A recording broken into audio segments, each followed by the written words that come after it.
Mr. FaniKayode joins us now from our Abuja studio. Thank you, Chief FaniKayode, for joining us tonight on the program. I appreciate it. Let's begin the conversation. It comes to a lot of Nigerians as a surprise that it was some months ago like a rumor, but now it's a real story. It's no longer a rumor. It's real that you have joined the APC. And one will wonder that you met with the president today, one man that you heavily criticized. You called him some names. You brought up some rhetorics that became much more like led the conversation in the last election when you were the director of media for the PDP. And this is the same man that you have met today. What exactly changed from then and now? Thank you very much, for having me on your program, and to God be the glory and blessed be his holy name. Well, a lot has changed over the last 6 years, and it is important that we make the right choices and the right decisions at the right time, precisely if we feel as if we are being led by God to make those choices. I make my choices. I owe nobody any explanation or apology other than my family members and other than my God. And I know that I'm doing the right thing. The most important thing for me, and I think some will appreciate this, is that there is no point in having any principle without power. You must have power in order to ensure that whatever principles you enunciate, you can effect them. Without that, you'll simply be talking and nothing will change. I've discovered over the last few months that I can work very closely with people within the APC and elements within the government to effect a change. And we've done quite a lot of that over the last few months without me even joining the party. And it has been very effective. I've collaborated with many people within the party, many of the governors in the party, and I will continue to collaborate with them, even some outside the party.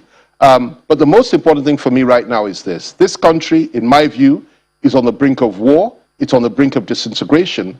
And we have to join forces, all come together, set our differences aside, and ensure that we build bridges of unity and peace, and ensure that we pull ourselves back from the brink and fight those, mainly from outside this country, that want to destroy our country by dividing us on regional, ethnic, religious, and political party lines. We must build that bridge. We must work together, and we must effect a positive change in our country and move this country in the right direction. And that's part of the reasons that I decided to make this decision today. Great. I might be staying for a few minutes on some of your philosophy and some of the things that you have mentioned. I will do that quickly and move on the real issues confronting this nation. First and foremost, you've accused President Buhari on issues relating to ethnicity, on issues relating to region and all of that. Several things that you said about him. Has he changed? Those things still remain the same? That's an interesting point you've made. And yes, I have done that in the past and done it effectively when I felt it was appropriate so to do.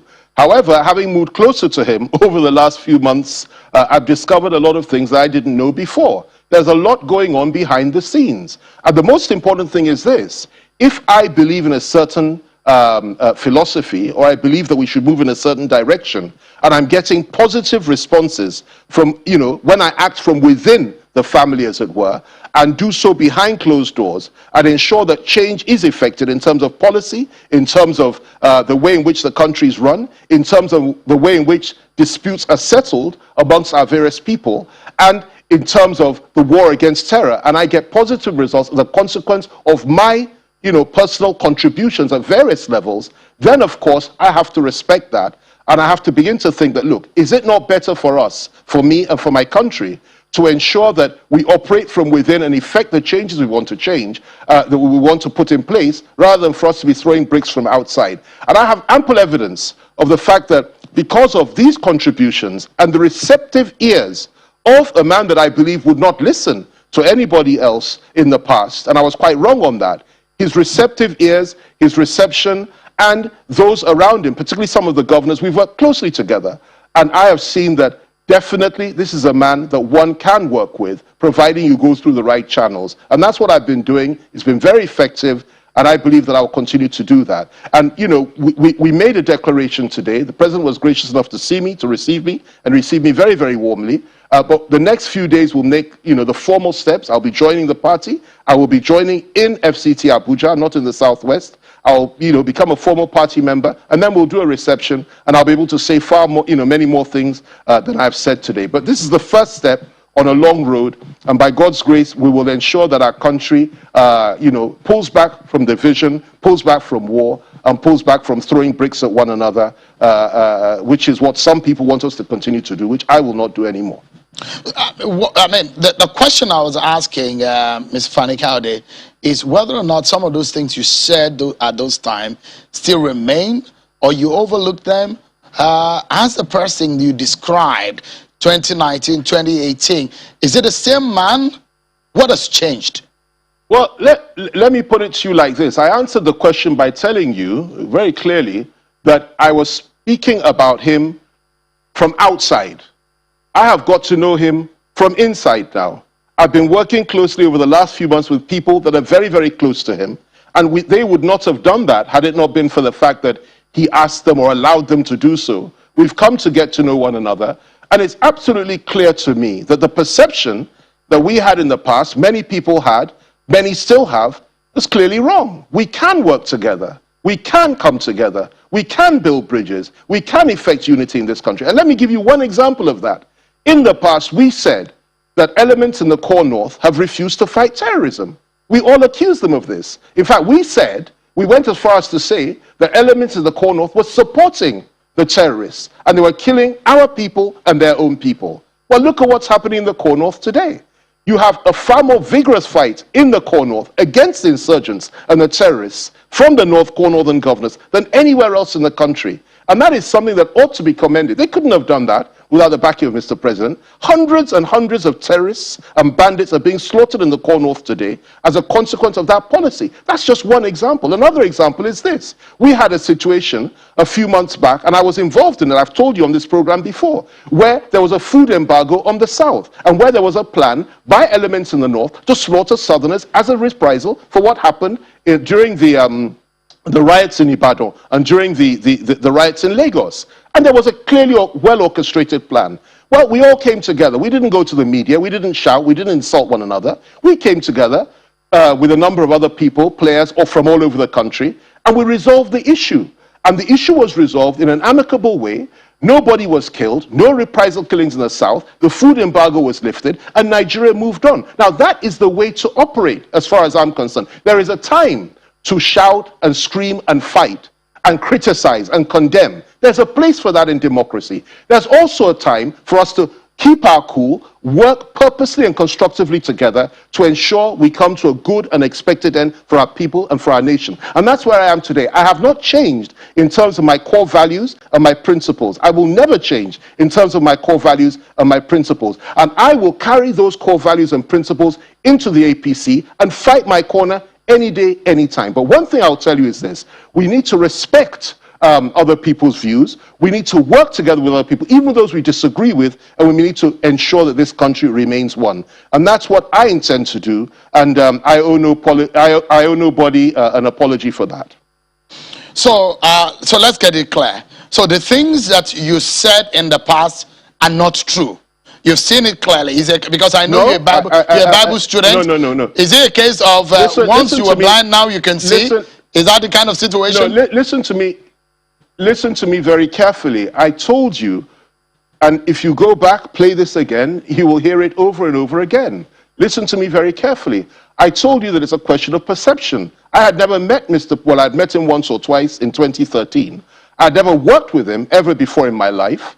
We were not close, we were in different parties, and we were fighting a war. We were fighting a political war in 2015. And I might add that over the last few years after that, I spoke against him probably more than anybody else in this country. However, when it became clear to me that it is not as we thought it was. It's just not as simple as that. And that our country is in a situation of war right now. We are in the middle of a war. And many people want to divide our country. So what do? We retrace our steps, we stop and think, and we say, look, let us work together with those we may have been opposed to in the past, but we believe we can build bridges and move the country forward together. I'm not saying Mr. President is an angel, and I'm certainly not saying he's a demon. I'm saying that he's a man like any other man, but I've come to realize that we can work together. And I've come to realize that he's open, he's magnanimous, he's somebody that has opened his doors to us, and he's welcoming everybody from the other party and from the opposition into this party, and he's not telling anybody, oh, don't say this, don't say that. As long as I'm guaranteed that I can work with him, I can work with anybody in order to ensure that Nigeria survives. Today's major issue is not what you or I think of President Buhari, or what you think of me, or what I think of you. Today's major issue is the survival of our country as one nation, and to ensure that we keep Nigeria one, and we ensure that we treat those that have been maligned or treated badly in the past, I'm talking about various ethnic groups and people that feel marginalized, with sensitivity and compassion and understanding. If you want to do that, then you have to work with everybody. So when you ask me questions like this, I'll put this to you.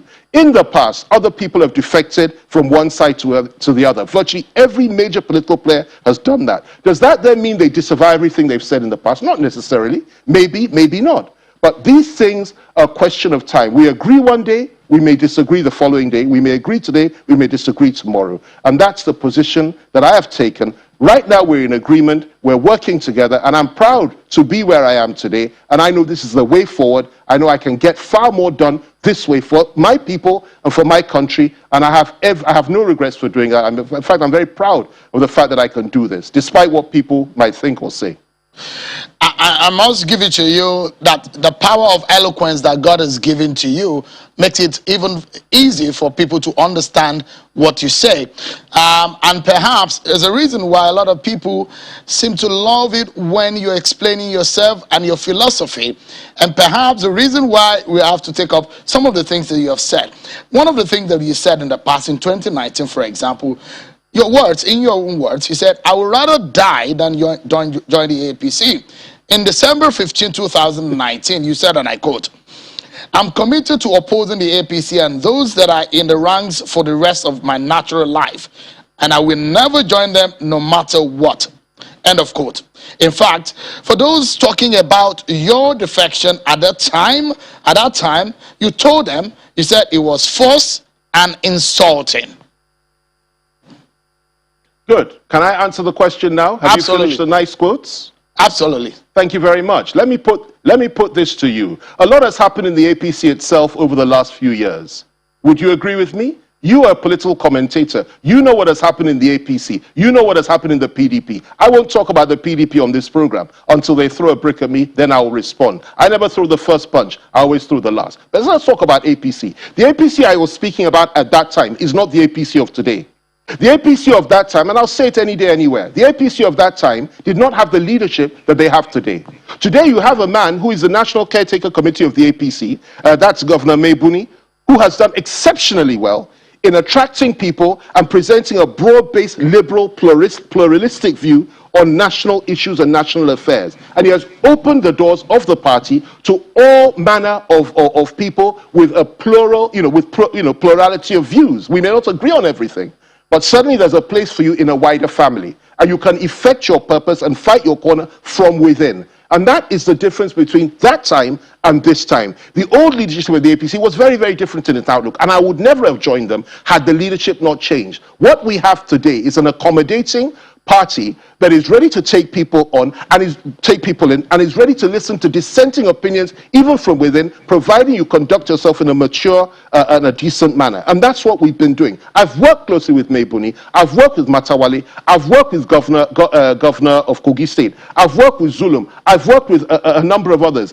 even the Governor of Plateau State. We've been collaborating over a period of time, Senator Grace Bent and so many others. And I'm telling you that there may be a plurality of views here, But we all agree on one thing, that people should be treated fairly and decently, regardless of where you come from in this country, regardless of your religious faith. We believe passionately in that. And we must not continue the narrative that we had in the past, that, you know, we must divide one another and fight one another on religious or ethnic grounds. And that's the new me, and I am very, very proud of that. But the party has changed. Not me, the party has changed. And the president has been accommodating of that change, which is very gracious of him. And that is why I am where I am today, and I'm very proud to be here. It doesn't matter what people think. It doesn't matter what people say. If I give you quotes of what others have said over the years about one another that are now together, you will be shocked. I have a whole list of them. But let's not focus too much on what you think of what FFK has done or thought. Let's focus on our country, unity, peace, and building the bridges that we need to build to ensure that we don't turn against one another as a people and end up having a civil war. I'm committed to fighting that. I'm committed to fighting the terrorists. I'm committed to standing by this government as long as they continue to fight the terrorists and kill them morning, day and night. And what's happening in Zamfara today and in the Northwest, you know, it gives me immense joy to hear that they're being slaughtered like flies. I like that very much. And that's one of the reasons I joined today. All right. There is a vehemence in what you say, in the use of language, and perhaps the time when you say you'd rather die than join the APC. Do you think maybe you went too far? No, let me tell this, Shehu, again, it's not a question of use of language, it's a question of commitment, it's a question of understanding, and it's a question of accepting the fact that people base their decisions on conviction and not any form of opportunism. That's certainly me. If I wanted to be opportunistic, I would have done this long ago. I will never surrender my principles or my core values. But let me put this to you. I'll repeat what I said earlier. It is the party that has changed, the leadership of the party, the quality of the party, the accommodating nature of the party, and the people within the party. The APC of today is a liberal party. It is not a hardline conservative party. It is accommodating. It is a party that is prepared to take people that do not share views with others, but are prepared to fight their corner from within. And that's how any political party ought to be. That's how I perceive it. I didn't just perceive it. I have worked with these people, and I have built bridges with them, and I'm very proud to be here.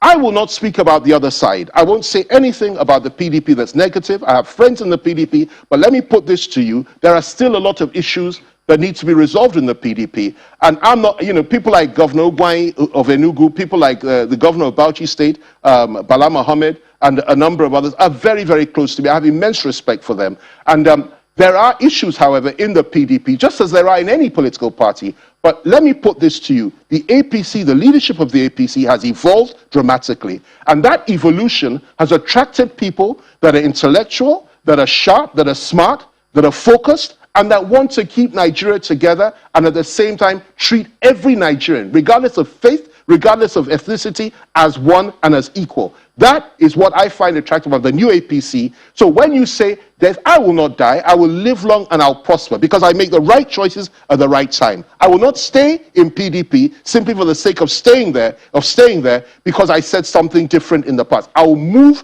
when I believe it's appropriate. I'll go forward. I'll save Nigeria. I'll fight for Nigeria. I'll defend Nigeria, and I'll defend our unity and our peace any day, anytime. And this is where it is best served for me to do that right now. Could this be possibly your final bus stop? Well, ask any politician that question and I'll give you the same answer. Only God knows tomorrow. As long as my core values are honored and respected, I will stay where I am. I stayed in PDP for a very, very long time, despite a number of issues that arose. If you remember, I would have left a number of months back. But the whole National Executive Committee came to my house and made an appeal to me to stay. And I honored them by staying longer. However, anything can happen tomorrow if people do not do the right thing. I reserve the right to change my mind if, for example, I come to Channels Television and you're rude to me, and I'll say, oh, I'll always be on Channels, but if you're rude to me, I will never come back again. So people do make decisions based on what is happening on any given day. But for now, I'm very comfortable. I'm very happy. I'm delighted to be here. I'm delighted at the fact that they have welcomed me with open arms, and they have given me a pride of place in the sense that the kind of access that I have to so many people in so many places, I never thought I'd have. I never thought I'd be able to get, given what has happened over the last 6 years. And that says a lot for Mr. President. It says a lot for the party leadership. It says a lot for the party. So that's where we are today. Only God knows tomorrow, but we will be consistent. We'll be clear. We'll be focused. Nigeria must remain one. Nigeria must stand together, and there must be no ethnic or religious bias. Given that, if that is the case, I will stand and I will fight my corner any day, anywhere within this party. Talking about fighting your corner, already, some people already, those who perhaps agree or don't agree with you, already talking about your latest decision, and they're already criticizing. Let me just let you know some of the things that your critics are saying. Some have criticized, and they wanted to know that they're saying that maybe you're leaving the PDP is finance related. So I don't expect that kind of ridiculous and absurd question from you, okay? I have never ever lacked in finances. There have been no inducements. Politicians don't move because of finances. If I wanted finances, I would have moved a lot sooner than today. I have struggled and I have fought over the last 6 years more than any of the little monkeys that said what you've just said to me now. And I stand proud and I stand tall. The kind of family I come from, the kind of background I have, finance is never an issue. But of course, this is always the absurd narrative that people with a very small brain and a low intelligence quotient always put out when they feel threatened. And I don't care. You can insult me from morning till night. It means nothing to me. What is important to me is my God and the fact that I'm doing the right thing at the right time. I am considerably more wealthy than most people think. And I don't need anything from anybody. I work hard. I've always worked hard, and I've never lacked anything good. When I was fighting the government, you didn't talk about finances or no finances. Now that I'm not fighting the government, you're talking about finances or no finances. It's an old narrative. It's an old story. It's something that Nigerians, particularly Nigerians from a particular segment of society, like to say about those of us that are in the elite. And I'm not prepared to respond to such rubbish, and I'm surprised you should ask me that kind of question. Why don't you go and ask others no, wait a minute, let me finish. Why don't you go and ask a number of others that same question whenever they defect? It's a very insulting question, and there's no basis to it whatsoever. I'm pretty much, I'm sure that you know how to fight your battle, and in your corner, you pretty much know how to respond to those of your critics. We're due for a break in 30 seconds, but what do you say to your followers who have been following you, who believe everything you say, and now that you have the opportunity to communicate with them on your new decision, what do you tell them? They know where you stand, and today you've changed your stand. What do you say to them? I say they've always known that whenever I make a decision, it's based on conviction and understanding, and it's for the right reasons, not the sort of nonsense that whoever you were quoting was saying over there. They believe in me, and those that believe in me have to trust me. Believe me, I usually get it right, and I'm usually far ahead of most people in such matters. I'm doing the right thing for Nigeria. I'm doing the right thing despite the kind of insults that you and others are putting to me by asking me that question. I will continue to do the right thing no matter what it is anybody says for this country and for my people. I will be in a position to effect change in this country. I will do the right thing for these people. Whether they see it in me today or not, they will see it tomorrow. This was the right decision. I will ensure we're in power. I will ensure the right thing is done with that power. I will ensure that our country remains together. Love me or hate me, that is me, and I'll stand where I stand. For my followers and supporters, I thank you, and I trust you, and I know you will trust me. That's what I have to say. Chief FaniKayode, those were not insults from me. I was just taking questions from your critics. But we'll take a breather. Thank you for putting insults from other people to me on your program. But that's okay. You and I, we love this, and I love insults too. I love insults. You know that. I enjoy it. Know that I'm a proper Yoruba man, and I know what it means to respect elders. So, but we'll take a break. Stay with me, Chief FaniKayode. When we return, there's more to talk about. Everyone, we'll take a breather, and when we return, more to talk about this country, the decision of Mr. FaniKayode, and what it means for Nigeria's politics. After this time out, everyone, we'll be right back.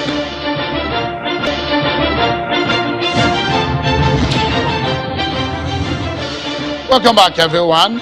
We've been speaking with our former Aviation Minister, Chief Femi FaniKayode, who has rejoined the All Progressives Congress, APC, and he was on a visit to President Muhammadu Buhari today. Let's get back to the conversation now. Chief FaniKayode, some of the issues that you raised before you joined the APC was had to do with some of the unrest that we've seen, especially in the southwest region. Let me ask you, Where do you place Igboho in this new scenario? Sunday Adeyemo. Yes. Well, Sunday Igboho is a friend of mine, has always been a friend of mine, and will always be a friend of mine. I don't deny my friends, regardless of circumstances. But, you know, he may have a particular view on issues. I've always said, and I maintain it, and I said it to the Villa today, that the right of self-determination, in my view, is sacrosanct. People have a right to determine their future. If a people say they want to go, and there's a referendum, I don't see why anybody they shouldn't go anywhere. However, my view, though, is that Nigeria must remain together as long as people want to be within Nigeria. And the answer to those that want to break off, as far as I'm concerned, is that we need to reach out to them in love and in compassion and understanding. And that is the policy I adopted with Sunday Igboho. And I'm a better friend to Sunday than many of those that have now turned their back on him and that are denying him publicly. My view is that, fine, we have issues in this country. Some people want to go, many people want to stay.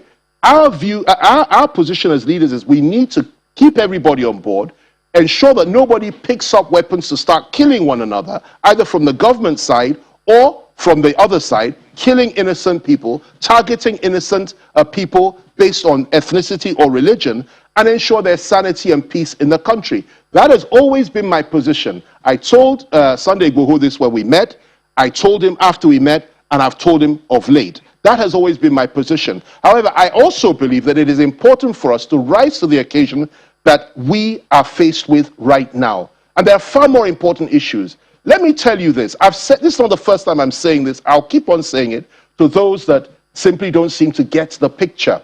There is a conspiracy. It's an international conspiracy to turn our country into a bloodbath, turn it into a cauldron of fire, and ensure that we begin to kill each other, whether it's Fulani, Hausa, Yoruba, Igbo, or whatever, for no reason, for no just cause whatsoever. Meanwhile, the people that are dividing us, that are attacking our people, for example, in the Southwest, are mainly, 90% of them are foreigners. They are foreign Fulani murderers, foreigners. They're not Nigerian Fulanis. And they're killing as many Fulanis and Hausas in Zamfara, where I'm a proud traditional title holder, in Sokoto and in so many other places in the corner as they are in the Southwest. But the lazy commentator doesn't think about that. They just say all Fulanis are bad or whatever. We've all done it in the past. But it's time for us to retrace our steps. I told Igboho this privately. I said this publicly at the time when he was with us here. And I'll continue to say it. We must make that distinction. We must, and in fairness to him,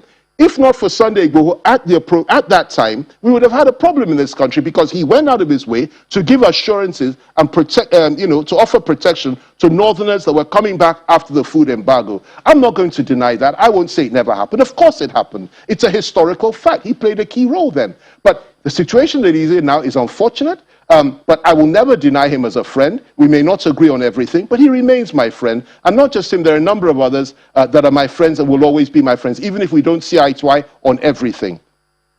So that's my position on that. Okay, so that means that you continue to fight his cause and talk to your APC friends. No.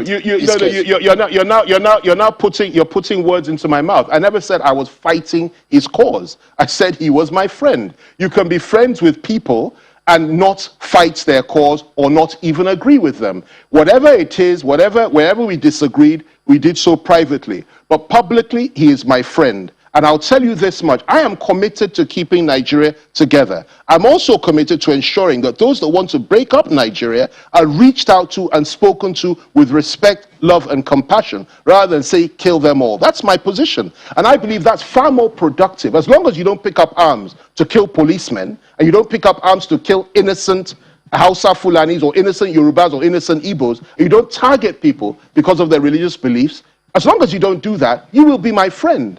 You can have a different opinion, you can have a different approach, but you can remain my friend as long as you don't, indulge in violence. And that is my position with everybody, including people the conservatives on the other side. One of my best friends is a gentleman by the name of Malam Abdullahi. He's the president of the Northern Consensus Forum. His views are very, very strong about Northern power and so on and so forth, and about the rights of the Fulanis and the rights of the Hausas and the rights of the Core North. And he feels heavily marginalized. He's always speaking for his people. But he's my friend. We may not agree on everything, but he remains my friend. We must indulge in this new approach of working with people simply based on friendship. We don't always have to agree, but we must ensure that we work together and keep this country one. Treat people with sensitivity and humanity, and you'll get the best out of them. And that's what I did with Sunday Igboho, and that's what he did with me, and we will continue to do that. And I wish him well, and I sincerely hope that he can resolve his issues with the federal government. We have just about 120 seconds, about 2 minutes to wrap up now, and I have three questions, quick questions to ask you before we wrap up quickly. The first being that, politically speaking, every politician relates with their local level stage, which is the ward level. When we wonder why you're not going to your ward in Osun State to register, why are you choosing to do that in FCT?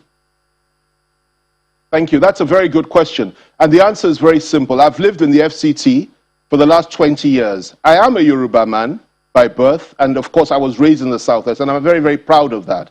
But at the same time, I've lived in the FCT, here in the FCT for the last 20 years. It seems absurd to me to be running down to the Southwest just to register into a political party. I live here. I've lived here for 20 years. That doesn't mean I've turned my back on my people. I love the people of the Southwest. I've fought for the people of the Southwest, just as I have for the people of the Southeast, the people of the South, the people of the Middle Belt, and the people of the Core North. But I live in the FCT, and the FCT is a place for everybody. And I believe this is the appropriate place for me to join the party, and I will do that. However, I will still be deeply involved in politics all over the country, including the Southwest. I assure you of that. What about your home state, your hometown? Are you still connected politically? Do you still have this support politically in your home state? No. It's not a matter. Well, of course, everybody that has been in politics for as long as I have has support in various places all over the country, including my hometown. And I love the people of the Southwest. I love Ile-Ife. I love Oni Kabiyesi and everybody there. That is my ancestral home. I will never deny that. I also love Lagos, where I was raised. But I've lived in the FCT for the last 20 years. And it seems, this business of, flying down to go and play politics in a place you don't live, I think it's a little bit disingenuous. I live here, and I will fight for the people that are here, just as I'll fight for the people everywhere else. But I will never, ever turn my back on my people. But I live in the FCT, and I will join the party here in the FCT. It suits my purpose, and I think that's the best way. Are the leaders of the APC in the Southwest aware of your decision to join the APC? Well, when the leader of the party, the national chairman of the party, is aware, I would assume that every key leader is also aware. Whatever happens, I'm not really that important, whether they're aware or not. Well, mind you, I must tell you, I have consulted most of them. I've spoken to most of them. Kayode Fayemi is a good friend of mine for over 40 years. Dapo Abiodun is a good friend of mine for over 40 years, and quite a number of others. I've spoken to them. I've discussed this issue over a period of time. You see, I didn't make this decision overnight. For the last 1 year, you've seen me, going up and down this country, discussing issues with various governors from various parties. And I'm very, delighted that so many doors have been opened to me.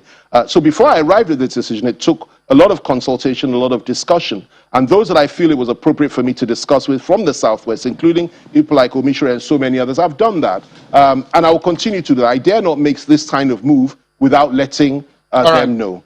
But so the most important thing is the party leadership is aware, and the president is aware, and the president welcomed me today with open arms and spoke in a very, very wonderful way, which I appreciate. Quickly, you said you were instrumental to those who joined the governors joining the APC. Are we expected to see more people? For example, is the former president Goodluck Jonathan likely to join the APC too? We're hearing those are rumors too. Well, quick one in 30 seconds. Let me be a little bit careful with my words. I'm not sure if I use the word instrumental, but certainly I played a role. And I'm very happy about that. And I've been working on that for a number of months and they agreed with me and they moved across before me. And certainly I can assure you there are quite a number of other leaders, I won't be specific in terms of their office or the office they're holding today or they held in the past, that will eventually come over to the APC. And perhaps at that time you will ask each and every one of them whether it's due to financial reasons that they should cross over and join another political party. Deeply insulting question, but deeply insulting session. But yes, there are going to be more changes. There are going to be more people. And they're coming based on conviction. Based on conviction. And, you know, I've done it in the past. I've criticized people for making their choices. But at the end of the day, it really doesn't matter what I think or what you think. It's between you and your God. I've done what I've done today. I'm very happy with it. I'm very, very aware of the fact that this is how I'm being led by the Spirit of God. And I stand by what I've done. And others will join. Be rest assured of that. Especially the way the PDP is going. Others will join. Chief FaniKayode, it's a pleasure talking to you. You got a bit upset, but it seems you got it cool later on. Not at all. Not at all. So, I'd never be upset. I'd never be upset with you. You're a wonderful man, and it's always a delight to be on your program. Thank you very much for having me. Thank you so much, Chief FaniKayode. I appreciate it. Thank you. Thank you, my brother.